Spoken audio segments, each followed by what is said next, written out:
Good evening and welcome to this edition of KTN Prime this Monday, the 12th of August 2013. Glad you're tuned in. My name is Betty Kyallo. Before we begin, let's take a look at the top stories tonight. Control of budget cannot start releasing money to a county that has shown a very big deficit.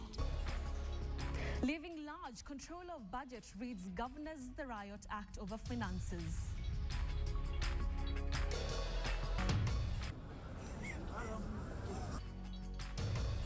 Wedding plans cut short as gunmen kill bride in Nairobi CBD. Nilikuwa nikivuta bangi na sigara. Nikaona sasa bangi haina faida. Nikabidi niingilie uraibu.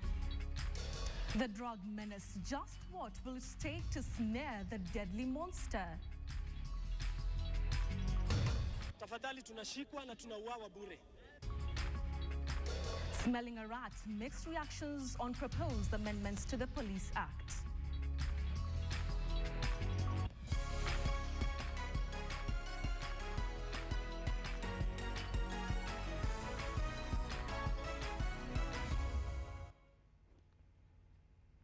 Welcome to KTN Prime. Now, county governments were today put on the spot over their budgets. The control of budgets says some counties are overspending on foreign travel, impress and hospitality. It also emerged that other counties are not disclosing the amount of revenue they collect. And as Rita Tinene reports, only 11 counties in the country have balanced budgets, with 25 counties having extra funds. The first meeting of the Intergovernmental Budget and Economic Council was a full house, with the national government led by Deputy President William Ruto, 3 cabinet secretaries and the controller of budget joining governors and their finance ministers. And here, it was all about the money. And this meeting is a testimony that we mean business. Governors who have been unhappy about the allocation of funds to the counties found themselves on the receiving end this time over their budgets. Some counties included in their estimates non-budget items such as car grants, loans and mortgages, with huge expenditures on interests. You can find one officer taking 1,700,000, 800,000. Now that is against the prudence. According to the controller of budget, counties are also spending too much money on hospitality and foreign travel. Some countries are suffering from fatigue. The Kenya delegations are everywhere. Some countries actually, when you request to visit an institution in that country, they are saying if it's Kenyan delegation, we just had one last week. And that is not all. Some counties are flouting the law on budget implementation. There are counties that are collecting revenue and spending at source. All monies have to be deposited in the exchequer account at Central Bank. Of all the 47 counties in the country, only 11, including Kiambu, Elgeyo Marakwet, Kericho, Kakamega, Garissa and Embu, have balanced budgets. Another 11 counties, including Vihiga, Mombasa, Nyamira, Siaya and Kisumu, have budget deficits. And 25 counties, among them Kwale, Samburu, Tana River, Tharaka Nithi and Busia, have a budget surplus. The counties have a golden opportunity to begin on the right footing. The budgets need to be revised. Following the Monday meeting, the Intergovernmental Budget and Economic Council set up 3 committees. The committees will address budget-related technical and legal issues to enable the equitable distribution of funds to the counties as the country seeks the perfect formula for a smooth transition to devolved governments. Rita Tinene, KTN.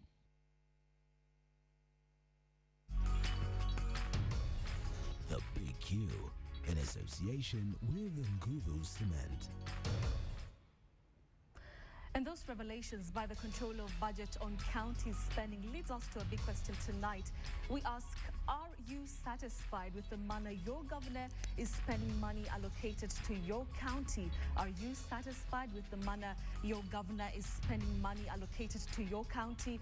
Well, send your yes or no response with a brief comment to the number 8040 and I will sample your views during this newscast. Choose Nguvu for undoubted strength.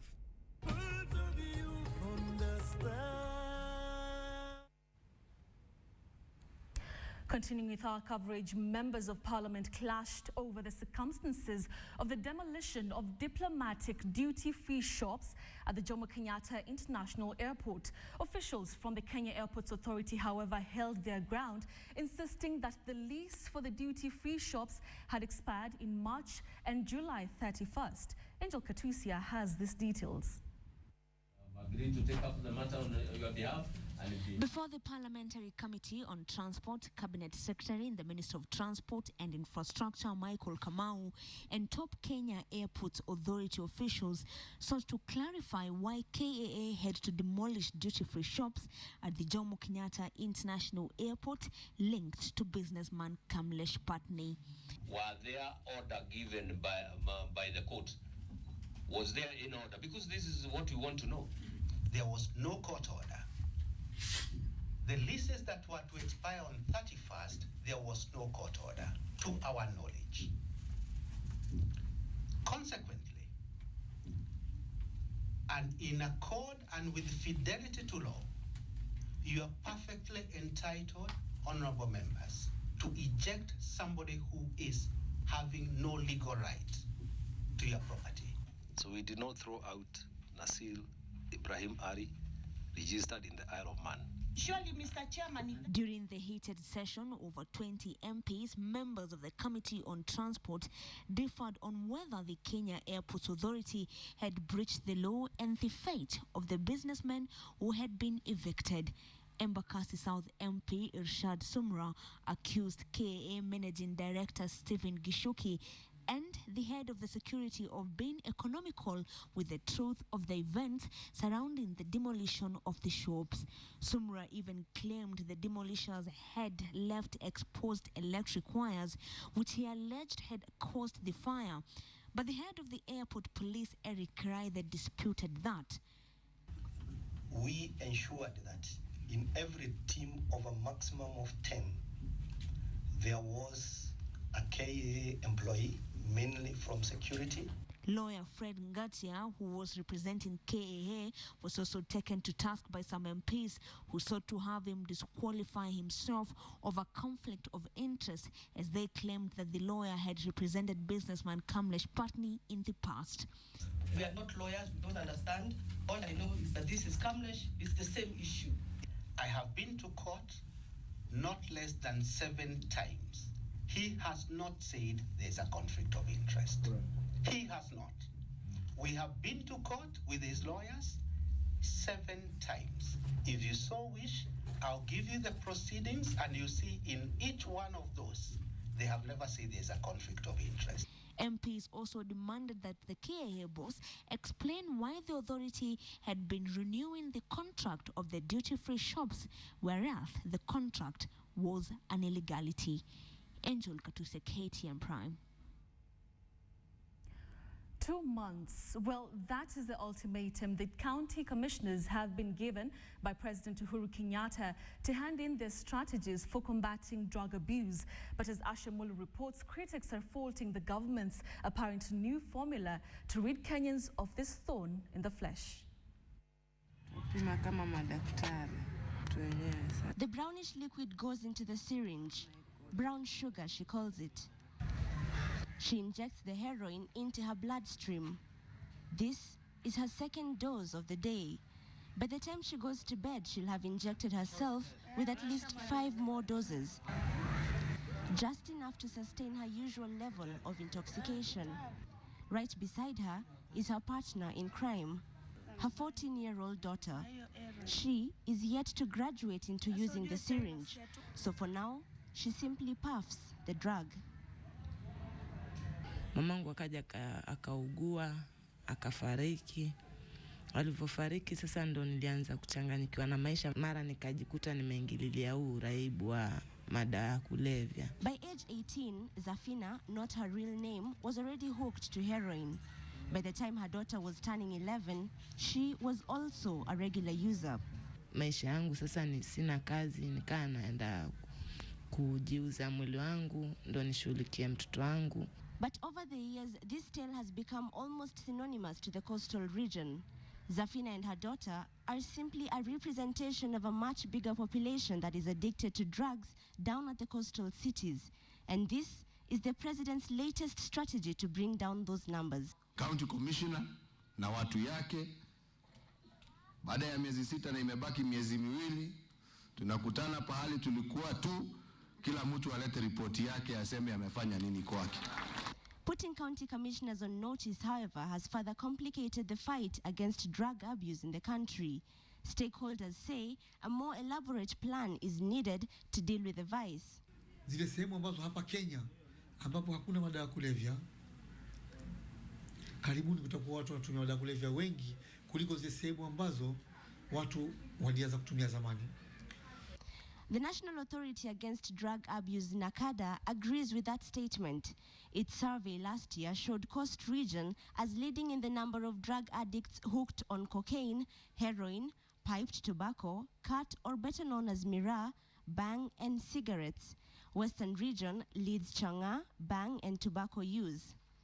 Nairobi residents mostly use tobacco, alcohol, cocaine, heroin, bang, and inhalants. In northeastern, piped tobacco, cat, and kuber are the most abused drugs. In Nyanza, alcohol and bang take the lead, while eastern Kenya residents are abusing alcohol, cat, and cocaine. Central Kenya is battling the addiction to alcohol and cigarettes. Rift Valley recorded high numbers in Chang'an addiction. Whether county commissioners will manage to nip this vice in the bud remains to be seen. But until then, addicts like Zafina and her daughter continue to huff and puff their lives away. Asha Mwilu, KTN Prime. To yet another disheartening story, a couple's wedding plans set for this weekend were today tragically cut short when the bride-to-be was murdered by gunmen at a Nairobi shop. The victim was buying a wedding ring. Sharon Momanyi reports on this heartbreaking story.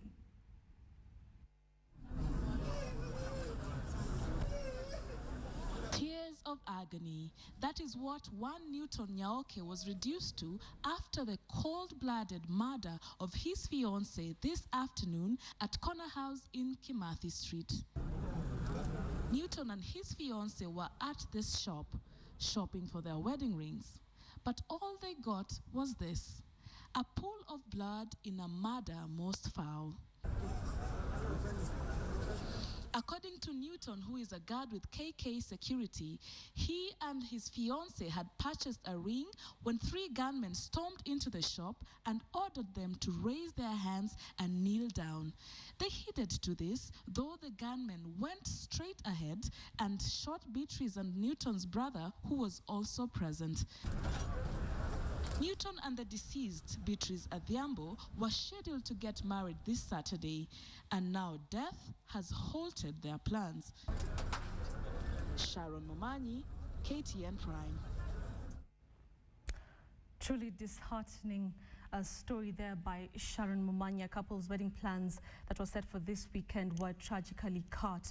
We, of course, send our deepest condolences to these families affected. Now, a reminder to our big question tonight. We asked our controller. The Big Q, in association with Nguvu Cement. Well, a reminder to our big question tonight, which entail those revelations by the controller of the budget on county spending. We had asked you, are you satisfied with the manner your governor is spending money allocated to your county? Are you satisfied with the manner that your governor is spending money allocated to your county? Send your yes or no response with a brief comment to the number 8040, and I will sample your views during this newscast. Choose Nguvu for undoubted strength.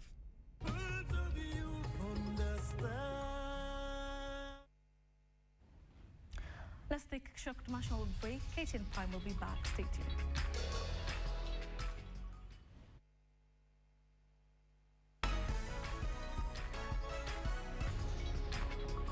Welcome back to KTN Prime. A Matatu tout is tonight receiving treatment at the Moi Teaching and Referral Hospital after he was shot by a policeman earlier today. The policeman has since recorded a statement and has been set free. This brings to light the pending introduction of a contentious clause in the National Police Service Act that allows the police to use their firearms in self-defense. KTN's Ben Kitili reports.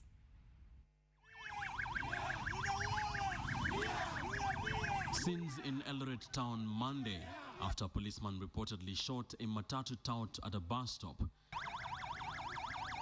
The said Matatu operator took a bullet to the thigh, and his crime witnesses say is refusing to give the said police officer a 100-shilling bribe.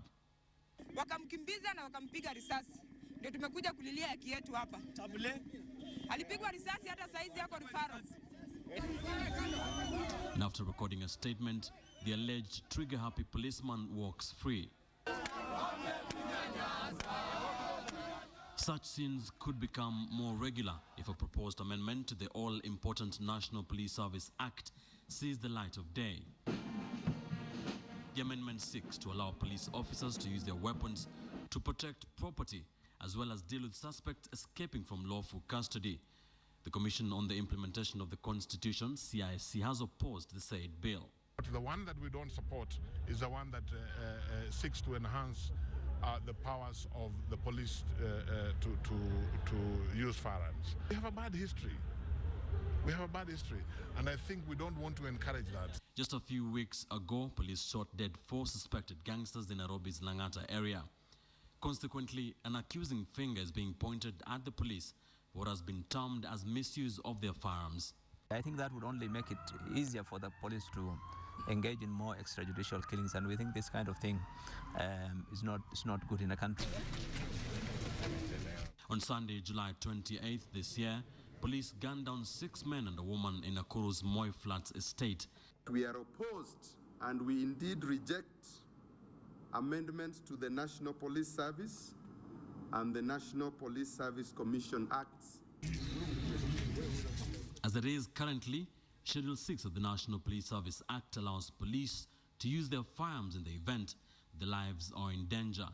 However, deliberations on the bill are still ongoing, and the House Committee, the police oversight body, and other stakeholders will hold further discussions on the amendment in Mombasa on Wednesday.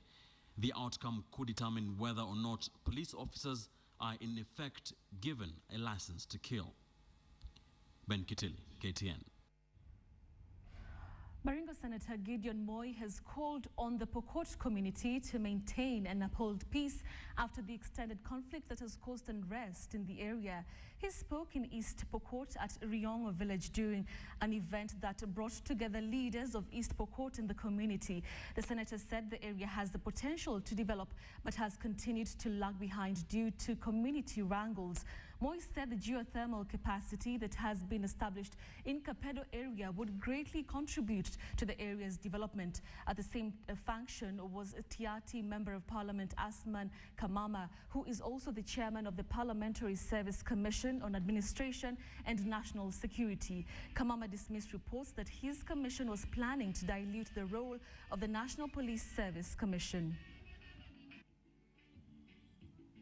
Mahitaji yenu inaendelea, interest yenu kwa geothermal tutachunga, mambo ya irrigation vile mheshimiwa amesema already imetengwa. Yale ambayo tunalia sasa ya maji, ya shule, ya barabara, ya hospitali, hiyo yote itatatuliwa tukimaliza hiyo kazi ya hiyo moto ambayo iko chini. We take another short commercial break. Boni Tunya is up next to the day's business. Stay tuned. Well, ahead on the business bulletin, we'll be telling you how the government of Kenya is wooing investors from Japan. Also, there is a task force set to investigate the licensing in the mining sector. Stay tuned. Welcome to Business. My name is Boni Tunya. Now, the country is stepping up efforts to woo investors as it seeks to cement its place as a regional hub and move closer to actualizing its economic blueprint. From China, Brazil, and now Japan, the country is pulling all the stops to ensure it is seen as a stable, open, and safe, thriving destination for foreign direct investment. Adelaide Changole has that report. The country has launched an all-out offensive to draw investments into crucial sectors of the economy as it seeks to position itself as the regional hub and the entryway into the rest of Africa. We're the 9th most attractive economy in Africa, using the Randmatch Bank 2012, 10th in Africa on the Global Competitiveness Index, and 9th on ease of doing business, but also the 2nd largest non-mineral economy in Africa after Egypt. Just weeks after hosting Brazilian traders, the country hosted the Kenya-Japan Business Forum, which gave Japanese investors a chance to experience the opportunities in the country while allowing Kenyan traders to showcase their wares. Moreover, the government got a chance to pitch its development agenda, highlighting the gaps that exist in the economy that Japanese investors can capitalize on for the benefit of both the Kenyan and Japanese people. Huge opportunities exist in the construction of an ICT city. We also have the Lamu Port, which brings together Kenya, South Sudan, and Ethiopia in the LAPSET project, as well as projects in the energy sector. To sweeten the deal further, the government is in the process of setting up special economic zones in Mombasa, Lamu, Kisumu, and Isiolo that will offer incentives to foreign investors interested in setting up shop in the country. Here is already a zone that offers you tax incentives, including a 10-year corporate tax holiday, excise duty and VAT exemption, and repatriation of profits. But the government has raised concerns about the yawning trade balance between Kenya and Japan. While Japanese exports to Kenya amounted to nearly 57.7 billion shillings last year, Kenyan exports to Japan were a paltry 4 billion shillings. This could be improved by Japan buying more tea, more coffee, more fruits and nuts, among other products. Separately, several Japanese representatives said they would train Kenyans in various specialized fields as part of efforts to contribute to the development of the country. Adelaide Changole, KTN Business Today. Now, next is a story that has elicited a lot of reaction. A task force has been established by the Ministry of Mining to review licenses and agreements issued since 2003. Now, this comes as Cabinet Secretary Najib Balala heightens efforts to reform the mining sector, which most Kenyans eye with suspicion. Now, lack of transparency in the mining sector has made it near impossible for the government to fully value the sector and what mining companies do with their licenses. The 7-man task force led by Mohamed Nyauga is charged with reviewing all agreements and licenses relating to prospecting, exploration and mining issued between January and May of 2013. Subsequently, the team will also look at the sector licenses since 2003 with a view of ascertaining their legality and establishing whether due procedure was followed in their issuance. Last week, the Cabinet Secretary suspended 43 licenses issued with a period, also raising royalties on minerals extracted in Kenya as it moves to safeguard the country's interest in the lucrative mining sector. Now, the task force will also recommend measures for the developing of processes and institutional capacity to effectively comply with the licensing procedures. This task force is expected to start its work forthwith. Let's talk of matters of acquisitions, and Kavedi Square Holding, a subsidiary of the communication firm WPP, has expressed intention of increasing its stake in the listed advertising giant that is Scan Group to just about 50+1 shares now through a notice to the Capital Markets Authority. Kavedi Square Holdings plans to increase the stake to 95.7 million shares through the acquisition of 33% of Scan Group. Now, currently, Kavedi's and Ogilvy South Africa control 95 million shares at Scan Group. In the cash deal, Cavendish will offer 1.8 billion for just about 21.3 million shares, each valued at about 85.85 cents. All as well as surrender its ownership in 9 subsidiaries to Scan Group in exchange for about 72 million shares. Cavendish also owns Ogilvy Tanzania, Ogilvy Kenya, and Hill and Knowlton East Africa, and the first time it bought into Scan Group was in the year 2008. Right, CFC Stanbic Holdings has registered an 82% growth in its profit after tax in the first half of the year, posting 2.2 billion shillings, up from 1.2 billion shillings in 2012. Now, the results are attributed to positive results from the lower cost of funding that saw an uptick in the loans during the period. The bank's equity brokerage arm contributed 77 million shillings in the profits to the business, while revenue grew to just about 8 billion shillings from 6.6 billion in the previous year. Now, this was largely driven by the strong performance of its global franchise, driven by its good money markets desk performance and improved margins and high volumes in foreign exchange flows.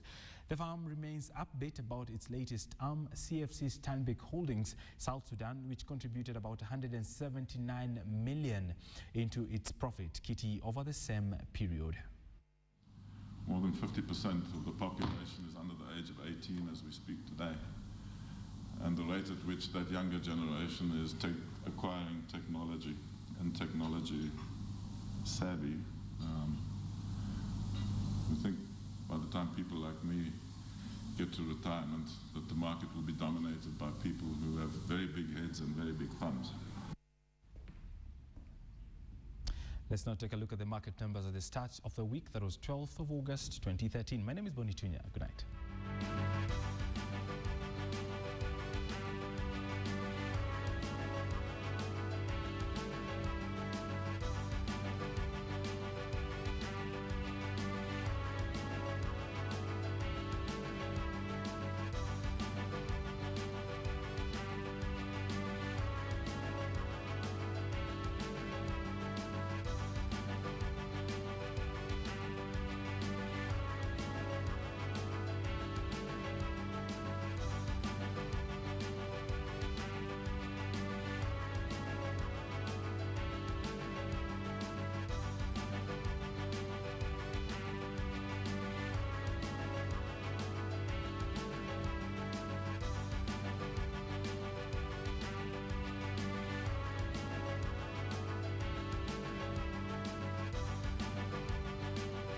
Scooping 17 medals at the Deaflympic Games in Sofia, Bulgaria, it was time for mobile telephony provider Safaricom to fulfill the promise of awarding the successful athletes. The biggest beneficiary of the promise was Samuel Kibai Chirono, who went home with 4 million shillings richer for winning 3 gold medals and breaking the 10,000-meter junior record.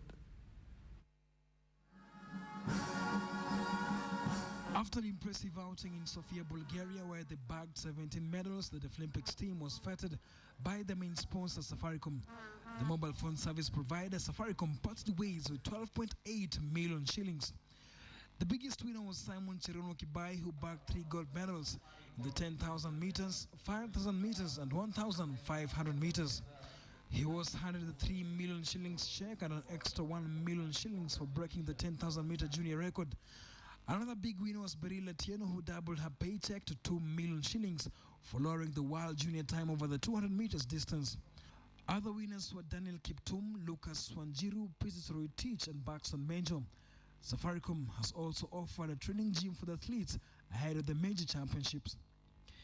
Kenya received a total of 17 medals, which include 6 gold, 5 silver, and 6 bronze, placing the team in the 8th position globally out of 72 countries that took part in the competition and first in the continent.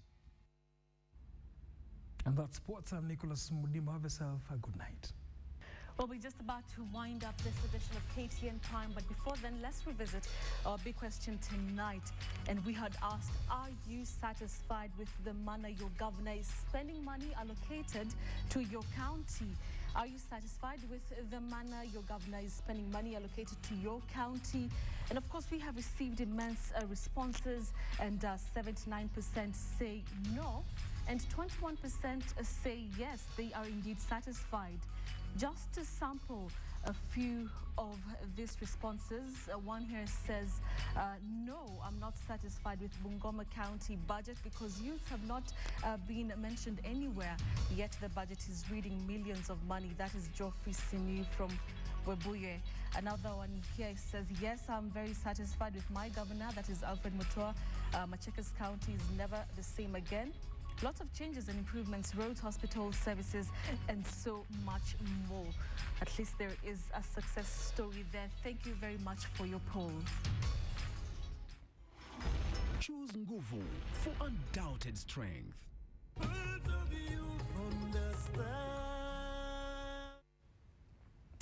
Time to wind up this edition of KTN Prime. Thank you very much for watching. My name is Betty Kyallo. Enjoy the rest of your viewing.